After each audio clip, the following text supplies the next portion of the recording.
সুপ্রিয় দর্শক, এইমাত্র পাওয়া সর্বশেষ আপডেট সকালের সংবাদে আপনাদের স্বাগতম। শুরুতে জানাবো সংবাদ শিরোনাম। শুরুতে চাঞ্চল্যকর তথ্য, বার্তা খুব স্পষ্ট। দিল্লিতে জননেত্রী শেখ হাসিনার মেগা বৈঠক, বিপদে ইউনূস। থাকছে বিস্তারিত। জানিয়ে দেব, বাংলাদেশ আওয়ামী লীগের সঙ্গে আমেরিকার বন্ধুত্ব গভীরভাবে বাড়ছে, জব্দ ক্ষমতালোভী অন্তর্বর্তী সরকার ডক্টর ইউনূস। এদিকে আসন্ন নির্বাচনে ডক্টর ইউনূসের জন্য খুব একটা শুভ ইঙ্গিত নয়। জরিপে কেন এত ভোট নায়ের পক্ষে, চাঞ্চল্যকর তথ্য ফাঁস। এদিকে গোপন তথ্য ফাঁস, বিএনপির ভারপ্রাপ্ত চেয়ারম্যান তারেক রহমান মাহফুজকে মন্ত্রী বানানোর প্রস্তাব দিয়েছেন, নাকি গভীর ষড়যন্ত্র। সুপ্রিয় দর্শক, এতক্ষণ শুনছিলেন সংবাদ শিরোনাম, এবার জানাবো বিস্তারিত সংবাদ। তার আগে অনুরোধ থাকবে, ভিডিওটি ভালো লাগলে এবং সর্বশেষ আপডেট সংবাদ পেতে চ্যানেলটি সাবস্ক্রাইব করে পাশেই থাকবেন। ধন্যবাদ। বার্তা খুব স্পষ্ট, দিল্লিতে শেখ হাসিনার মেগা বৈঠক। ভারতে আছে বাংলাদেশের ক্ষমতাচ্যুত প্রধানমন্ত্রী শেখ হাসিনা। 2024 সালের 5 আগস্ট দেশ ছাড়ার পর থেকে তিনি ভারতেই আছেন। কিন্তু কেমন আছেন শেখ হাসিনা ভারতে, তার জীবনধারাকেও কি পরিবর্তন এসেছে, ভারত থেকে তিনি কি বা করেছেন, এই প্রশ্নের সকলেরই। যেমন তার দল আওয়ামী লীগ কর্মী সমর্থকদের, তেমনি বিরোধী দলের বলা যায় কৌতূহল সব মহলেরই রয়েছে। শেখ হাসিনা ভারতে থাকলেও তিনি 6 মাস অর্থাৎ বাংলাদেশ ছাড়ার পর থেকে মুখ না খুললেও পরে তিনি একাধিকবার সংবাদ মাধ্যমের সামনে মুখ খুলেছেন। কখনো মেইলের মাধ্যমে, আবার কখনো তিনি কয়েকটি সংবাদ মাধ্যমের সামনে মুখ খুলেছেন। ব্রিটেনে আওয়ামী লীগের একজন নেতা শেখ হাসিনার সঙ্গে দেখা করেন। দিল্লিতে গিয়ে দেখা করেন শেখ হাসিনার সঙ্গে। আওয়ামী লীগ নেতাদের বক্তব্য, ভারতের রাজধানী একটি বিলাসবহুল প্রাসাদে রয়েছেন শেখ হাসিনা।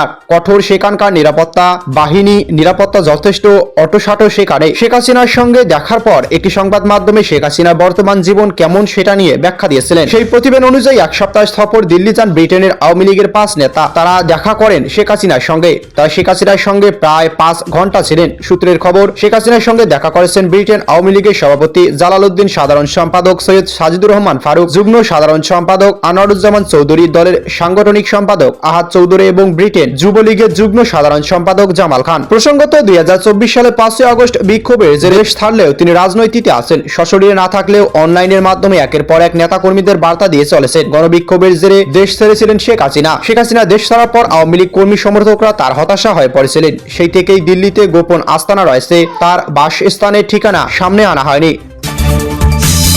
এদিকে আওয়ামী লীগের সঙ্গে আমেরিকার বন্ধুত্ব বাড়ছে, জব্দ ক্ষমতালোভী ইউনূস। বাংলাদেশের ভোটের আবহে বেশ কয়েকটি ঘটনা উল্লেখ করা যাক। ঢাকা পৌঁছে গিয়েছেন নতুন মার্কিন রাষ্ট্রদূত ব্রেন ক্রিস্টেনসেন। গত 12 জানুয়ারি সোমবার তিনি বাংলাদেশের আন্তর্জাতিক বিমানবন্দর শাহজালাল আন্তর্জাতিক বিমানবন্দর অবতরণ করেন এবং তার সঙ্গে গিয়েছেন স্ত্রী ডিয়ান ডাও। সেপ্টেম্বরে ক্রিস্টেনকে বাংলাদেশের অ্যাম্বাসেডর এক্সট্রা অর্ডিনারি অ্যান্ড টেনশিয়ারি হিসেবে মনোনয়ন দেন মার্কিন প্রেসিডেন্ট ট্রাম্প। যুক্তরাষ্ট্রের বিদেশ দপ্তরে বরিষ্ঠ কর্মকর্তা পিটার হাসের উত্তরসূরি হিসেবে দায়িত্ব সবার গ্রহণ করলেন ব্রেন ক্রিস্টেনসন। এদিকে দ্বিতীয়ত উল্লেখযোগ্য ঘটনা, জামাতের সঙ্গে মার্কিন রাষ্ট্রদূত ক্রিস্টেনসেন ও ইউরোপীয় ইউনিয়ন রাষ্ট্রদূত মাইকেল মিলারের বৈঠকে রয়েছে দলের ভেরিফাইড ফেসবুকে। রাজধানী বসুন্ধরা জামাতে আমিরের কার্যালয় শফিকুর রহমান তার সঙ্গে থাকা বৈঠক করেন নেতাকর্মীরা। পোস্টে বলা হয়, সাক্ষাৎকারটি অত্যন্ত আন্তরিকতা ও হৃদয়পূর্ণত পরিবেশ সৃষ্টি করছে।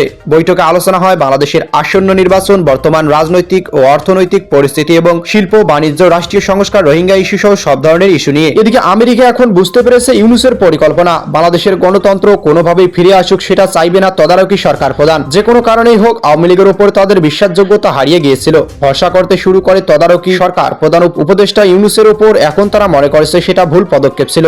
আমেরিকা সবসময় চায় গণতন্ত্র হবে ইনক্লুসিভ, কিন্তু ইউনূস থাকলে সেটা কোনো সম্ভাবনাই নেই বলে মনে করেছেন আমেরিকা। প্রাক্তন প্রধানমন্ত্রীও এটাও জানিয়েছেন, আওয়ামী লীগের তরফ থেকেও দায়িত্ব থাকবে আমেরিকাকে বোঝানো এবং বাংলাদেশের গণতন্ত্র মানেই আওয়ামী লীগ, এর কোনো বিকল্প হতে পারে না। এদিকে ইউনূসের জন্য খুব একটা শুভ ইঙ্গিত নয়। জরিপে কেন এত ভোট নায়ের পক্ষে। আগামী 12 ফেব্রুয়ারি বাংলাদেশের জাতীয় সংসদ নির্বাচন অনুষ্ঠিত হতে চলেছে। একই সঙ্গে সেদিন বহু চর্চিত গণভোটও হবে। ওই গণভোটে হ্যাঁ বিজয়ী হলে জুলাই সনদ পূর্ণাঙ্গ বাস্তবায়ন হবে।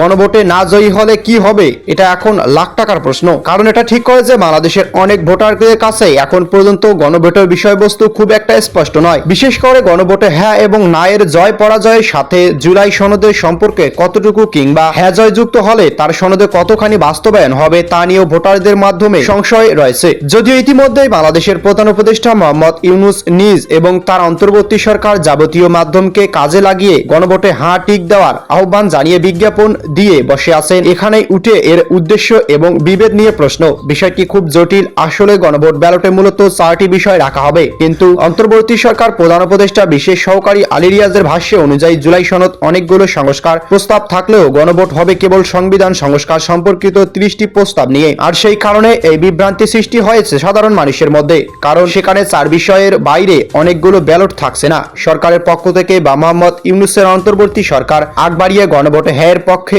ভোট দিতে এত উগ্রহী প্রচারের জন্য বিতর্ক দানা বাঁধে। সম্প্রতি কয়েকটি সমীক্ষা হয়েছে সোশ্যাল মিডিয়ায়, তাতে গণভোট নিয়ে একটি মতামত নেওয়া হয়েছিল। যেমন বাংলাদেশে একটি জনপ্রিয় তারেক রহমান কি সত্যি মাহফুজকে মন্ত্রী বানানোর প্রস্তাব দিয়েছিলেন, নাকি এটি গভীর ষড়যন্ত্র?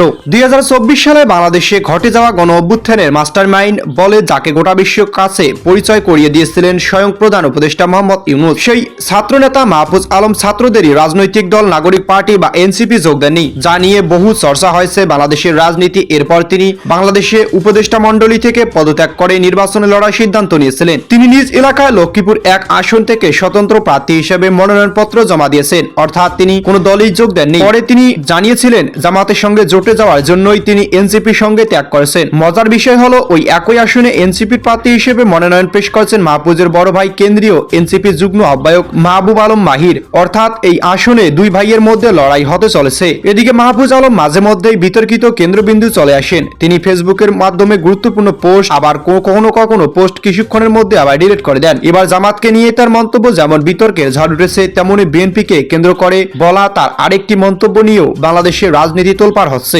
রাজনীতিতে যদি আওয়ামী লীগ টিকে থাকে তবে জামাতও থাকবে, আর জামাত টিকে থাকলে আওয়ামী লীগও থাকবে। জামাতের সঙ্গে থাকলে এমন অনেক প্রশ্নের মুখোমুখি হতে হবে যার কোনো সন্তোষজনক উত্তর থাকবে না। মাহফুজের এই সমস্ত মন্তব্য ঘিরে আলোচনা কেন্দ্রবিন্দুতে উঠে এসেছে বিএনপি নেতা তারেক রহমানের প্রসঙ্গ। তাহলে কি মাহফুজ ভবিষ্যতে দলে টানার ব্যাপারে আলোচনা সেরে রেখেছেন? যে মাহফুজ এক সময় নতুন রাজনৈতিক ব্যবস্থার বিকল্প রাজনৈতিক শক্তির ব্যাপারে আশাবাদী ছিলেন,